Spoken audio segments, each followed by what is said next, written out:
Are you ready to be empowered to live a life of emotional and financial freedom? Well, welcome to Freedom Starts Now. It's the show educating, entertaining, and inspiring with experts around the globe excited to guide you on a journey of exploration. And now, here's your host and freedom facilitator, Karen Theimer. Hello, everybody. Happy Thursday. I'm so excited you are here, and hopefully you're watching this live. And if you're not, chime in later and watch the repeat. So anyway, I hope all is going well. And I know if you're here watching this show, you are looking to be inspired. Maybe you're looking for something new or an aha moment to help change your life or move that needle a little bit forward. So I'm super excited about my guest today, Raissa Chernushenko. I hope I'm pronouncing your name right. She is, actually, I'm going to bring her up here and I will introduce you to her. There we go. Welcome, Raissa. Raissa is a eco-wellness guide, an environmental activist. She is certified breast health educator with Mama Life Foundation. Mama Life Foundation for Breast Health and Education. She also loves to help people promote compassion through healthy touch within our relationships from infancy and through our senior years. And who doesn't need that, right? And most recently, you became certified as a practitioner in advanced facial intelligence. Oh my gosh, Raissa, I'm so excited to have you here and share some of your story. How did you get into all of this? Well, actually, I guess what was missing from the very beginning of the intro is that I am initially a certified shiatsu therapist. Oh, right. So that eco-wellness guide is just kind of something that I coined because it just fit with what my mission was. But I have been coming up this July. It's been 28 years since I graduated as a certified shiatsu therapist. Wow. For people who don't know, because I can't assume, it's a type of Japanese massage using primarily thumb pressure, palm pressure, and treats all the same issues that a massage therapist would, but more from an Eastern perspective. So I can work according to the musculoskeletal system, but I can take more of a TCM or traditional Chinese medicine approach and work along meridians, along the limbs, and that connect to the internal organs. Yeah. So yeah. Very cool. Like I've tried shiatsu a couple of times, and one day I'm going to make it out to your neck of the woods, and I would love to have a session because it's been years since I've done it. And the first time I had somebody do shiatsu with me, I was like putty.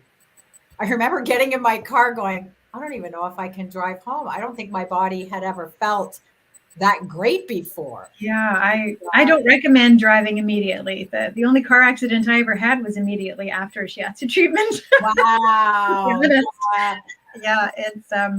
It's very relaxing. It can be rejuvenating, but very relaxing at the same time. And it's just different. It's nice for people who have issues with removing their clothing because there are no oils used. So it's just done through your own loose, comfortable clothing. So people with maybe body image issues or just don't like having oils applied to them, it's ideal for. Or really hairy men. Yeah. It's really ideal. Yeah, I hear you. Yeah, I've only tried it a couple of times because it's all about stretching from what I remember. So it's probably been about 25 years since I've had it done. Well, I'm working on all aspects of you're lying on your back, your front, both sides. I can incorporate passive stretching techniques and gentle shaking techniques. I can address specific acupuncture points using my thumbs, but primarily I'm working along the whole flow. I should have had the chart here. From the extremities inward. We focus a lot on the back too, because the back is of course the seat of the central nervous system, right? So the idea is getting the body out of flight or fight mode into rest digest mode by helping to calm the nervous system, get you out of sympathetic and into parasympathetic mode. And we need a lot of that right now. Actually, one of the hats I wear, as you know, I do coaching and a massage therapist. One of my clients today, she was just like, oh my God, I feel so relaxed. Like, I don't know what to do. And she's trying, it's almost like people try to get out of that relaxed state because they don't know what it's so foreign. Yeah. I'm like, just go home and relax. Like, just have a day of doing nothing. If that you like, you don't have to go back to work, and that kind of stuff. But it's ideal if you don't have to go back to work, of course. Yeah. So many of my clients, I just say, try not, I know you may be having to go back to work, but try not to do any lifting or major workout or exercise, and don't drink alcohol and mess up your liver again. Yeah. Take a break for the rest of the day. But yeah, we are so not only touch deprived, but we're not raised with an understanding of how to relax well. We aren't rewarded for relaxing well in our society. We don't look at, that person and say, oh, he's such a great relaxer. Aren't you? Who's ever heard that, right? We don't reward our children for learning how to relax well. We're overscheduling them. We're keeping them busy. So many children don't have the time to just be children and play. Yeah. And create some kind of body awareness, and to learn to tune into what feels relaxed in their bodies, what feels healthy, and normal in a sense. And it's different for everyone. We all have, of course, different areas of our body due to various experiences or traumas that we've had, right? You've experienced that, where people hold tension in certain parts of their body, whether it be their face or their arms, their legs, their back, right? Yeah, it's so important to educate and like you say, I'm amazed at how many people say don't like massages. They don't like to be touched. They feel weird and it's like uncomfortable for them. I had one client who he was I think he was either in a motorcycle or a car accident. I can't remember, this is going back a while ago. And he hated coming in for massage, but his wife couldn't stand how much pain he was in. Right. And he did really well, but he got to a point where he goes, I just really don't like to be touched. So you want to, talk about that a little bit, about how important it is to teach, to around touch. Yeah, I think there's so many variables, there's so many factors, right? Because we've all met people who don't like to be touched. As I've gone to various places, even with my shiatsu chair, only people who say, oh no, I don't even want a freebie. I just don't like to be touched. It could be that they came from a family that just didn't include, they weren't very touchy or huggy in their family or their culture. And yeah, so it's what's modeled to you, right? It could even go back to what kind of birth they had, right? Where they started to create holding patterns in their body, even from childbirth or as babies. I teach baby massage. I was very excited within a year or so of starting my practice at Shiatsu Therapy to have the opportunity to learn infant massage instruction. So I teach parents how to massage their own babies and help them learn how to relax, right? So there are various techniques to help baby identify where they might be holding tension, and just giving it a little holding or shaking movement, and just giving the key phrase, relax, or can you let go? And when they release it, you reward them in some way. They're good for you, you let go, or give them a kiss, or so it becomes a kind of conditioned response that hopefully one day you're driving in the car and baby starts fussing and you can just say, let it go, relax. And there's a little, Pavlov's dog kind of conditioned response there, right? So yeah, it really is important to model that to our children. It's important when we offer massage to a family member from infancy to the senior years, that we ourselves come to a state of a neutral state, right? Let go of our shopping list, let go of our baggage, be in the present moment instead of, as soon as I get through this, I've got to, because babies are various, but children, especially pets, animals, children, when we're young, especially, we're so sensitive to that stressful energy. So they just pick up on that stress from us. So if you're massaging their leg going, relax, relax, and your brows furrowed and your jaws tensed, what kind of message is that sending? Well, and I catch myself sometimes. I mean, I am human, and sometimes I'll be, treating somebody and the person's asleep and they're nice and relaxed. And my mind starts going on, okay, I've got to do this. And it's like, oh my God, Karen, I have to be aware of that and bring it back, right? Because I can feel it in like how I'm treating. I don't even know if they notice or not, but I know I notice. And then it's like, okay, bring myself back, get back in tune, be in the now, be in the present. Right. Yeah. I like to do little exercises when I teach workshops. Like I teach couples shiatsu or parent child, mother daughter. I'd love to do father son. I've never had that opportunity. I've taught father's baby massage. But yeah, it would be so wonderful to have more male role models, fathering role models that are based in nurturing touch. My husband took my baby massage class when my son was only 4 months old. And it was fabulous because he was at work all day. He came home and it was a way for him to bond with his son, give him the bath and give him a post-bath massage. It was so meaningful for him. And what he was modeling for our son was just wonderful, that nurturing male role model. I mean, whoever the parents are, the role models are, it's important that, and also to recognize that each of the parents, or whether it be same-sex relationship or any kind of a grandmother or grandparent, whoever your caregivers are, it's a really great tool for them to have, to be able to share with that child, and also recognize that each relationship, each person in that child's life has a different relationship with them. And so it's going to have a different kind of touch, a different nature of touch, right? Mm-hmm. That might be a little more brisk. So mom has to be careful not to say, oh, be careful, gentle. But dad's got to learn, through feedback, what he gets back from baby if he's a little more brisk. And maybe baby really enjoys that from dad, right? Yeah. So it's listening, right? It's about giving touch, sharing, not doing massage to someone, but with someone. Got it. Keeping an open, listening heart, right? And recognizing if they fuss, if you encounter some stress, if baby starts to cry, to stay with baby instead of climbing up and thinking, I've got to get baby to stop. How am I going to get baby to stop crying? Instead, coming from a more altruistic response of how can I get the message across to baby that I'm here to listen to what he or she has to say until they've finished saying it. And that's how we create a healthier relationship. We create a sense of self-confidence and trust and bonding in our relationships, right? Wow.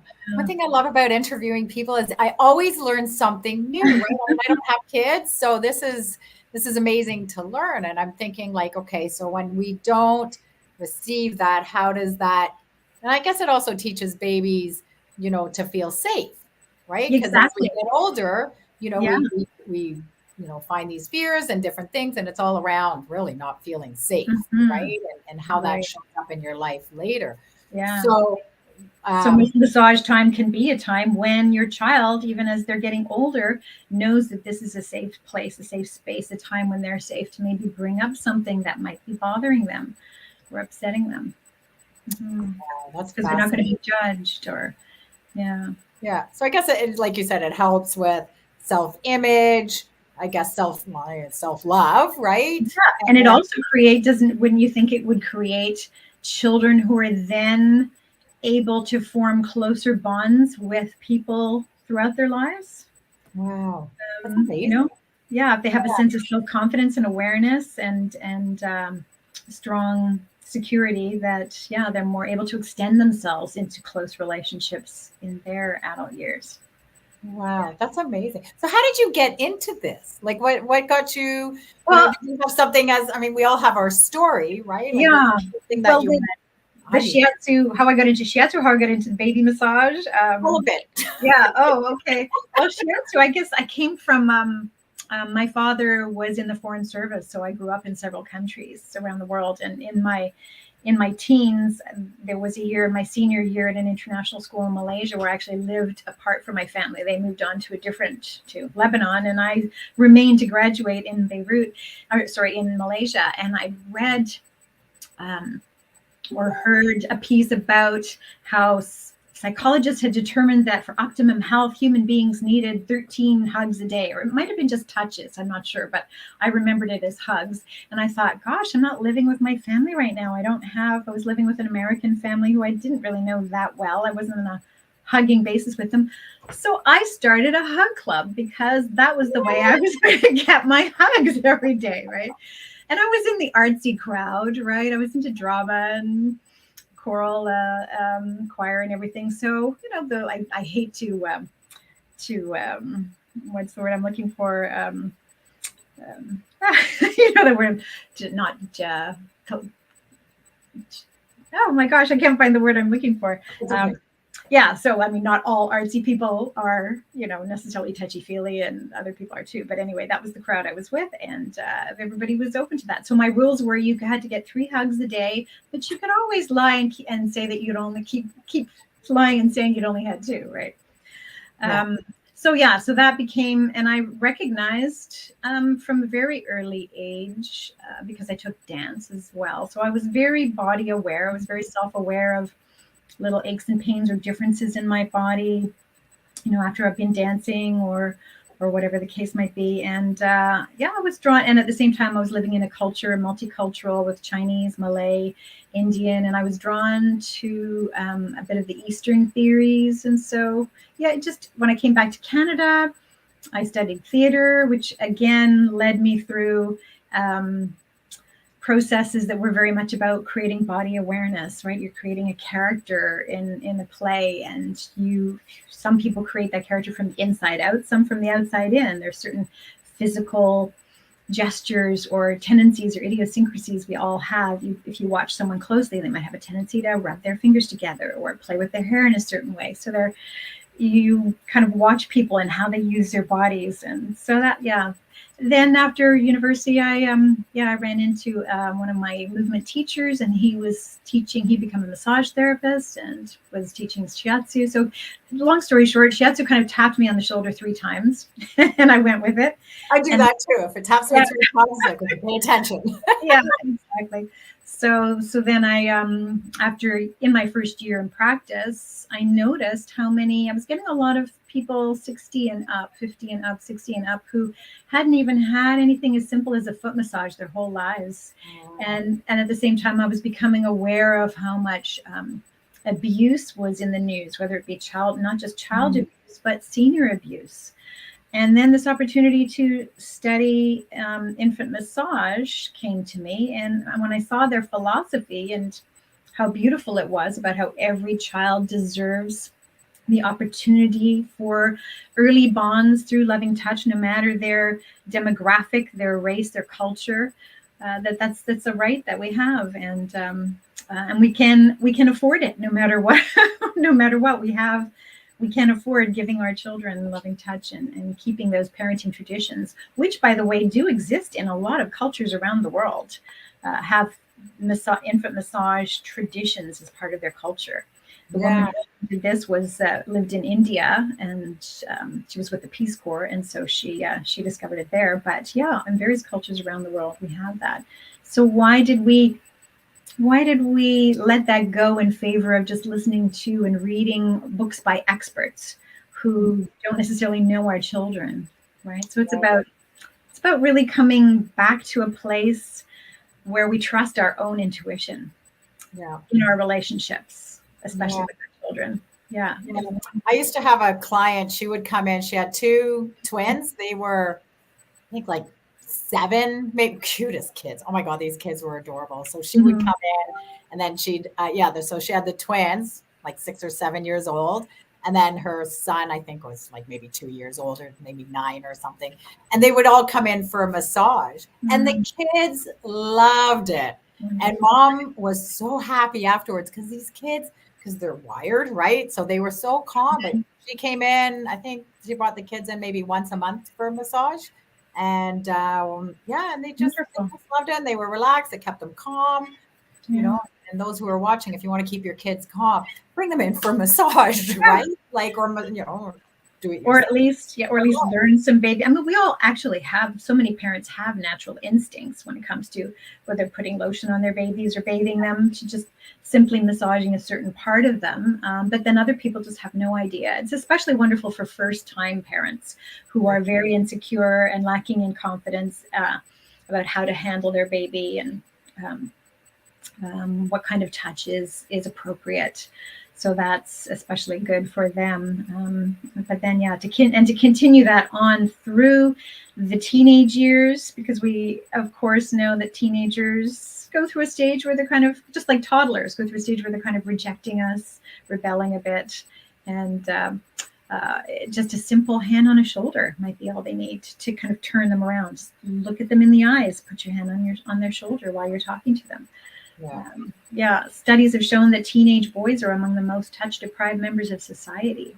Wow. And look at all the aggression, and they need to touch, they need to be touched, they need to get that energy out in some way. And if they're being kept inside, and now more and more rules around recess and not climbing things and not touching people, and it really makes I find it very unsettling that we have this very pervasive touch deprivation illness in our society, don't you think? Yeah. I had no idea. But even sometimes, like, I do notice, when, like, sometimes I, like, intuitively, I'm like, when a client comes in, and it's like, I need to just go to their head and put my hands on them.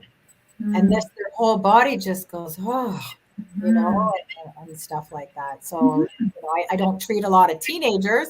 I do have some, but, and they're very, I don't know, they're kind of twitchy. And I'm guessing probably because they're just not used to it, right? And some are very jumpy and twitchy and just weird, I guess. And I think, I'm learning so much here, how the importance of that, as you say, growing up and up until you say, my mom loves massage. She loves it when I come over and, massage her. And the point is basically asking permission, right? The one thing they may be neglected with the infants is we have a way of asking permission. We don't just launch in and start massaging baby. We rub the oil, massage the oil in our hands, and we ask permission. Are you ready for a massage? Would you like a massage?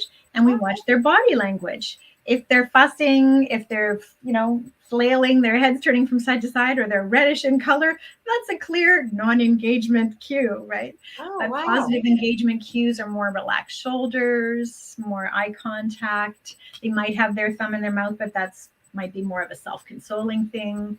So in the same way, all the way through our families' lives, just asking permission. Would you like a foot rub? Would you like a shoulder massage? Would you like a head massage? Yeah. Wow, that's amazing. I had no idea about that with babies. Like their cues, right? Because they can't speak to us. Exactly. Wow. Yeah. Amazing. Well, cool. That's exciting. And then you got into let's talk about breast health. Right? Oh, yes. Because I hear so many, we're going to kind of moving forward off, like around, unless there's anything else you want to share about, No, that's okay. Yeah. Because again, I think it all ties into what, right? As we get older. Yeah, it's connection with ourselves, connection with each other, connection with nature, which are the kind of the three pillars that I kind of rebranded last year and focus on. That's all about being a human, right? That's why I rebranded as Hand to Heart Being. I love that. I was Hand to Heart Healing before. Mm-hmm. Yeah, and I'm noticing, and I'm hearing more about, like, and I don't know if you would probably see this more than I do, is breast cancer. Yeah, because I feel like every other woman, unfortunately, has it. I know 3 who've been diagnosed in the last year or two. Mm-hmm. Wow.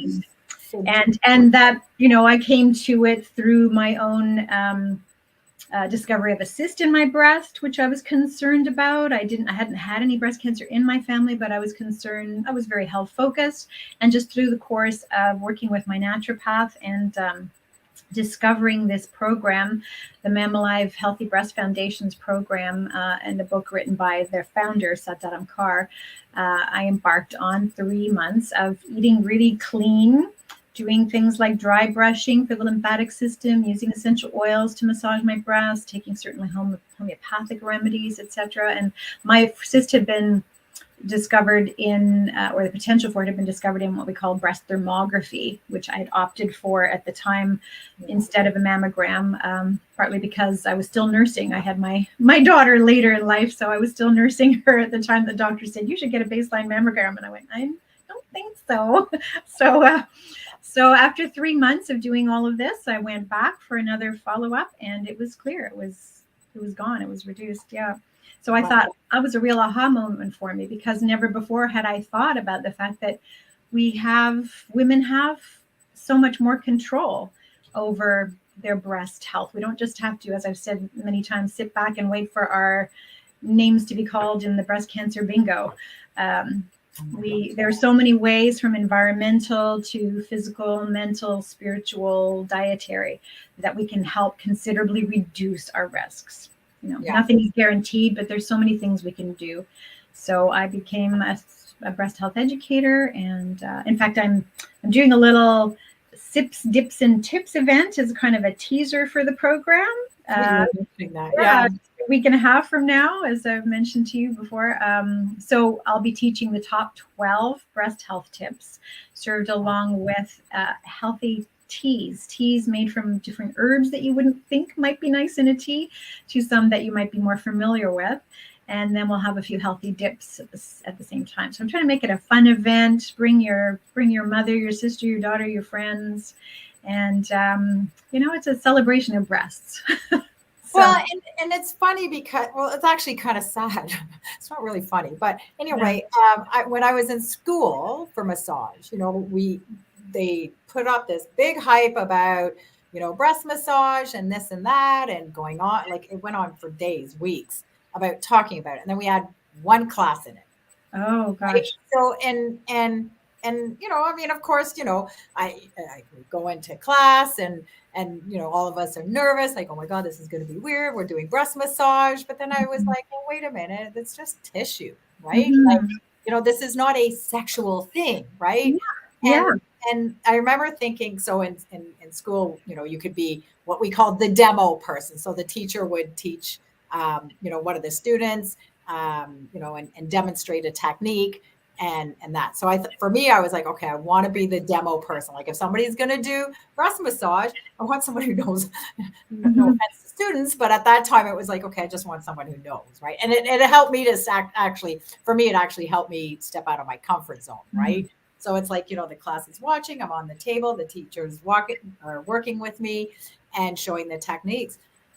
But I tell you, afterwards, I was like, oh my God, I had no idea how much tension we actually hold. Yeah, especially in the pectoral area. Yeah. Yeah. And I think every single woman needs to find, go find a massage therapist who does breast massage. I'm not even aware of having been offered. I mean, in shiatsu, we will work kind of press between the rib spaces, but only up to about the fourth rib, because then you can't really feel the rib spaces anymore. And there's a lymphatic drain thing where I might rotate that area and then just kind of push down. But it's important for women to explore not only how to treat their breasts kindly, but just explore what is my relationship with my breasts, right? Do I have trauma around them? Did I nurse kids for so long that I'm just thinking of them now as just things instead of it? Our minds get very mixed up between, are they objects of pleasure? Are they objects of functionality? Or are they just something to stuff into a bra, Are they just something that's ruining the line of my, my top?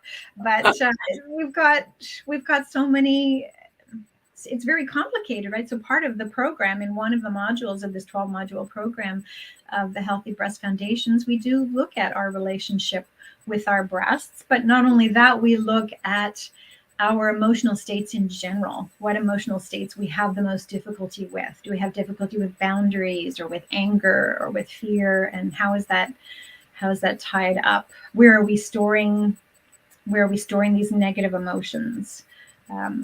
because essentially our breasts are storage, or tissue, are areas of storage, right? So all of the circulating environmental toxins, or toxins from our food, our air, or water, have to be stored somewhere in our body. If we're not doing regular cleansing or helping them with ways to increase lymphatic drainage or elimination, they've got to be stored somewhere. And yeah, these are handy dandy little storage facilities, right? So Yeah.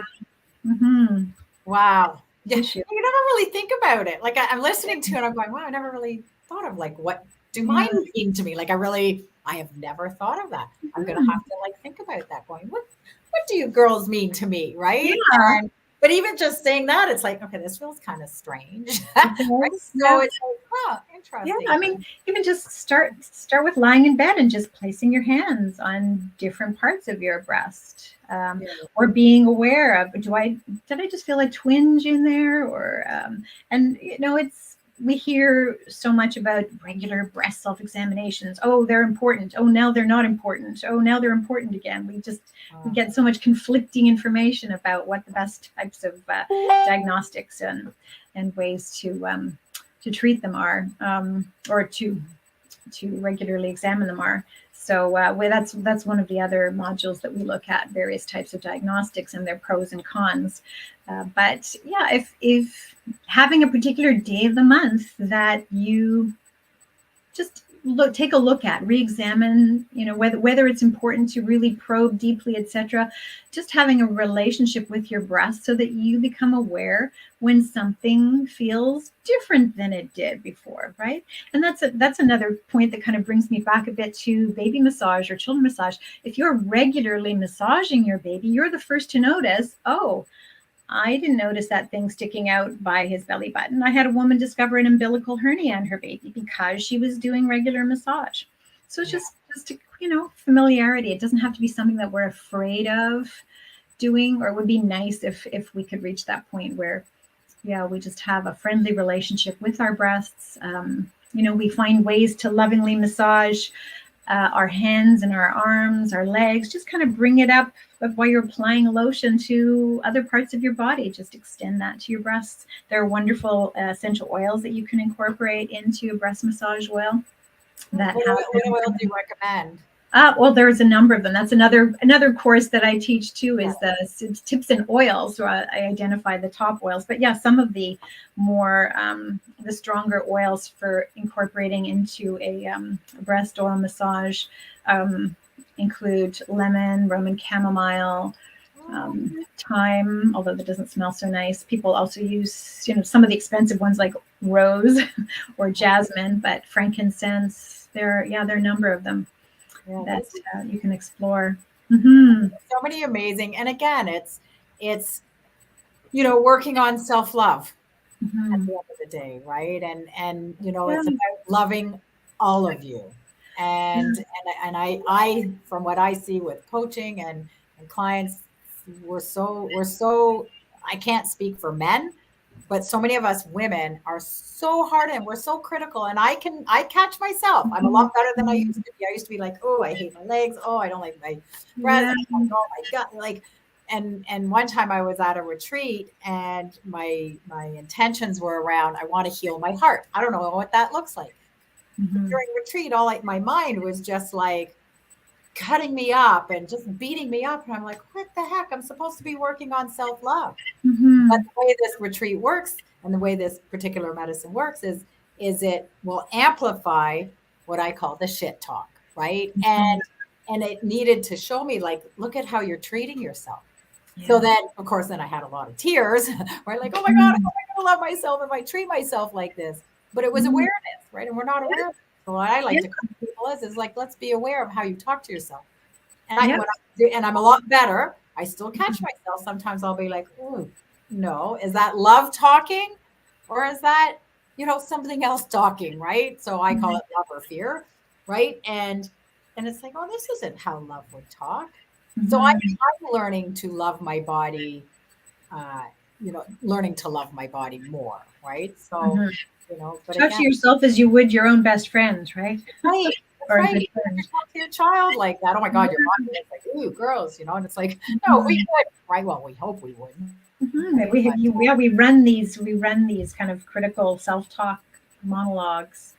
Yeah, and how, I mean, I guess that society has incorporated many of them. Parents unwittingly, perhaps, with just even just a single sentence that someone may have uttered to us at some point, that we really took to heart and thought, oh.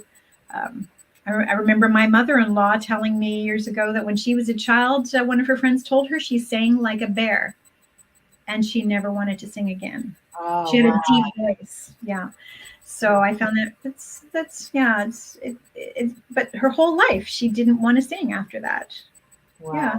Yeah, I got teased about weight as a kid. I got teased because I was well endowed and but I got teased about all this stuff, right? Mhm. Like about being overweight and that kind of stuff. And yeah, Mhm. and I did, and then how did that show up later? I've got the body image.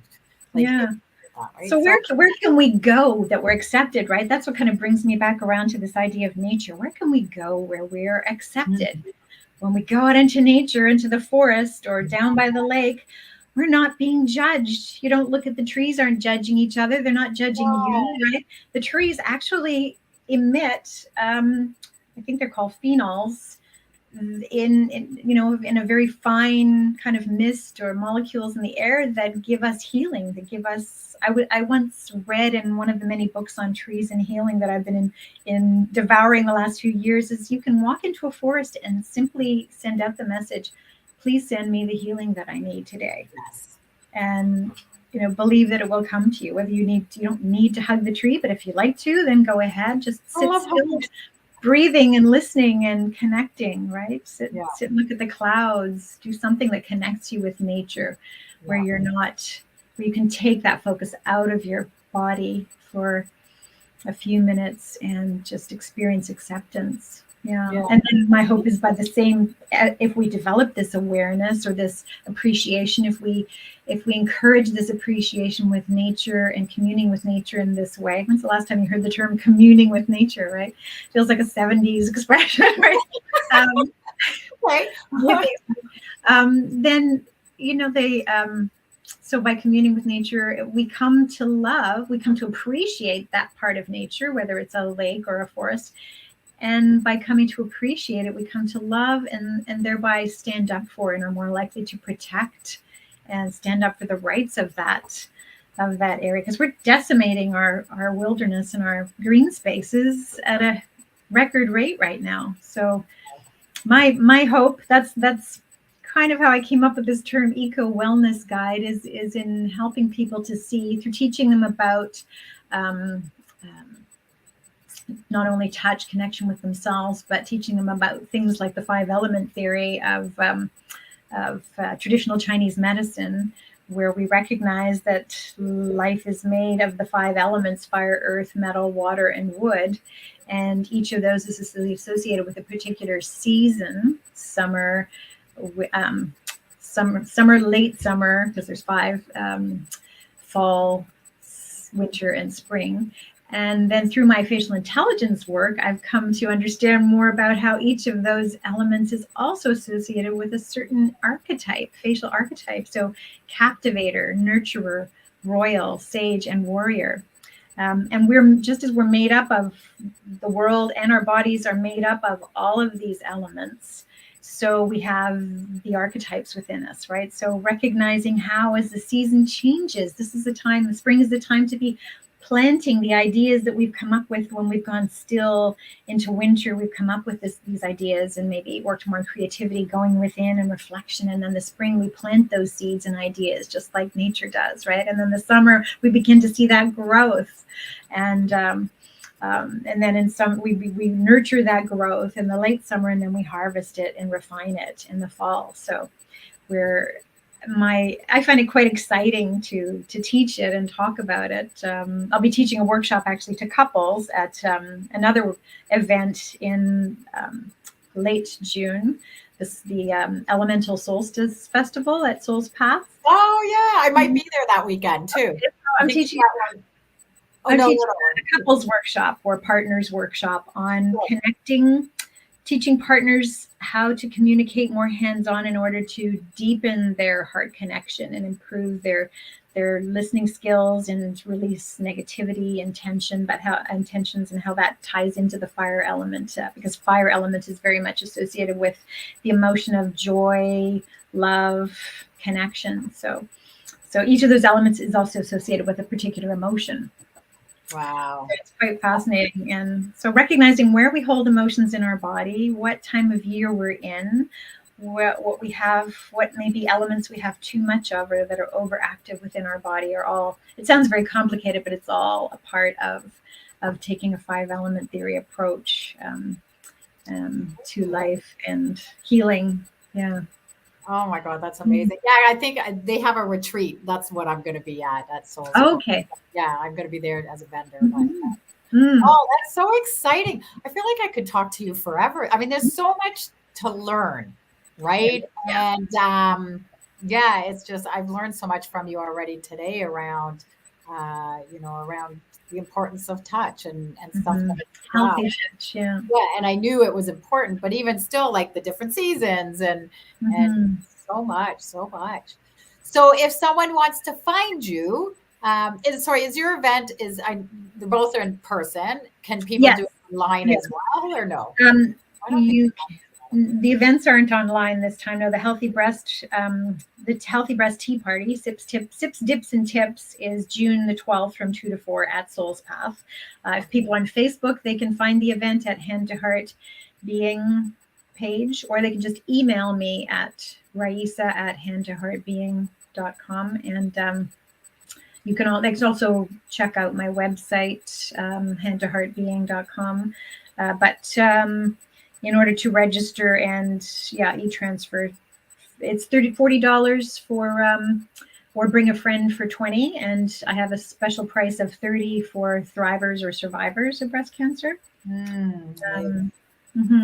Yeah, I like the word thriving. Thrivers, yes. I like the word thriver. I had cancer. I had thyroid cancer back then. So I always say I'm a cancer thriver. That's great. Yeah, because it's all about moving forward, right? Yeah, I didn't actually know the difference between. I was like, what's the difference between surviving and thriving? And so I Googled it, right? And it's like surviving is still, and I can't remember the exact words, but basically still being in the past, like still living in the past with it. And thriving was all about moving forward. Letting go of this, I mean, there still needs healing, but still about moving forward now, right? Not living in it. Which I thought was interesting. I didn't even know that, right? So I was like, I guess I tend to use it more in terms of survivors, people who have been through the odyssey of breast cancer and have come through, and thrivers being women who are currently going through treatment, perhaps aren't clear specifically yet, maybe going through treatment or about to go through treatment. The different spins on the words. Anything else you'd like to share with us before we wrap up? If people are interested in I'd like to offer a free 30-minute chat to anyone who wants to talk more about taking a more elemental energetics, as I like to call it, approach to their health. I look at people's faces, and I also look at their birth dates, and it tells me specific things about where they show up, who they show up as in this life or to other people, where they go under stress when they're imbalanced, and what their life's purpose, or rather their gifts, but also sometimes their challenges are, but their kind of life's path might be about, because it really is fascinating work, and I've seen it be dead on with so many people. So I know it really helped me to discover certain things. And this is an exciting year for all of us, according to the 9-star key elemental energetics, because we're all in our home year. The earth is in its home year. So we're all in the year of who we showed up as. So it's a really powerful time for us to kind of step into our purpose, explore further, what our mission is, what our purpose, what our goals are, and move forward on those things. I feel like there's a lot of that going like people being called to step it up. Like I feel like I'm seeing this everywhere about everybody about stepping up. Going, okay, let's really step into our purpose and make a big difference in this world. And I know it's very confusing for people. Like, I don't know what my purpose is. I've tried this, I've tried that. I've been touched on the shoulder 3 times, 15 times. Right? I've talked on my forehead a bunch of times and I still can't find it. But yeah, I mean, to me, I discovered that I show up as a warrior. I'm about causes and purposes, right? I'm very much about causes, whether it be breast health or environmental causes and issues like that. So yeah, this is my warrior year. And so that was exciting for me to discover, because there were certain other things about myself where I thought, how come I can't get moving on this way? And what it was interesting to me to see what holds me back. Yeah, amazing. What my challenges are. I'm gonna have to have you back again. Because I also want to learn more about learn more about also the facial intelligence and more about that. But we'll do that. You know what? I'll have you back on another show. Okay. Yeah. For now, let's think breasts and healthy breasts, and yeah, I would like to hear more. I'll definitely bring up we don't have a reishi tea in our healthy breast lineup list, but I definitely would like to mention that some of the studies. I would love that. Yeah. If anybody wants to learn more about reishi, I would love to connect. Right. But the tea with the reishi in it and cordyceps. Oh my gosh! Again, that's a whole other conversation, right? Like there's so much, and that helps with so many things. I mean, there's lots of studies on the reishi, but for now. So, question: what I like to ask my guests at the end is, what does freedom mean to you? Let's see. I think I would say it's about really having the opportunity to make your own health choices. And the freedom to have autonomy over your being, not just living in a country that doesn't restrict movement here or there, but just being free to live and embrace in the manner in which you feel you've been called to do. I love it. I always like asking people that question because it's amazing.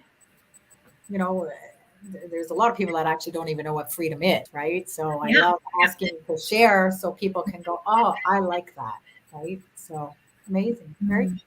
Well, thank you so much. Thank you. My guest today. I learned so much from you, as always. And I look forward to connecting. And you and I are going to plan an event. So we need to, when the timing permits us to plan that, because I think there's so much, and I really want to focus. One of the things I want to focus on moving forward are doing retreats for people, right? So, and educating like yourself, right? Yes. And there's so many experts. I can't do it all. I'm not the expert in everything. No. Yeah. If you didn't want to be, it would be a lot of work. Collaboration is one of my words this year that I want to get moving on. Yeah, for sure. We'll be talking about that. Okay. All right. Thank you so much. Thank you, Karen. All right. We'll see you soon. Bye now. Bye for now. Thank you, everybody, for tuning in to Freedom Starts Now. Hope you enjoyed this show. Stay tuned for the Breakthrough Show tomorrow. Well, there will be more guests, and follow us on social media and on YouTube. And we will see you soon. And stay true to yourself. Take care and have a great day.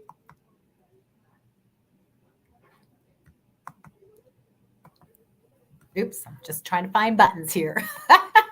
It's all good. Anyway, take care. We'll see you soon.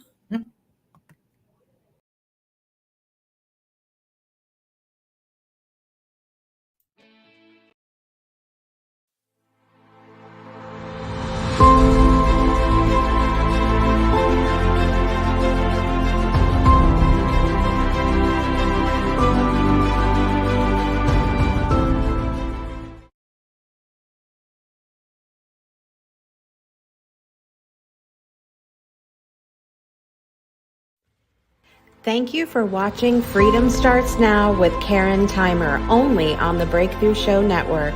Please visit our website at thebreakthroughshow.com to catch all past episodes and, of course, connect with Karen. Until next time, break free and find freedom.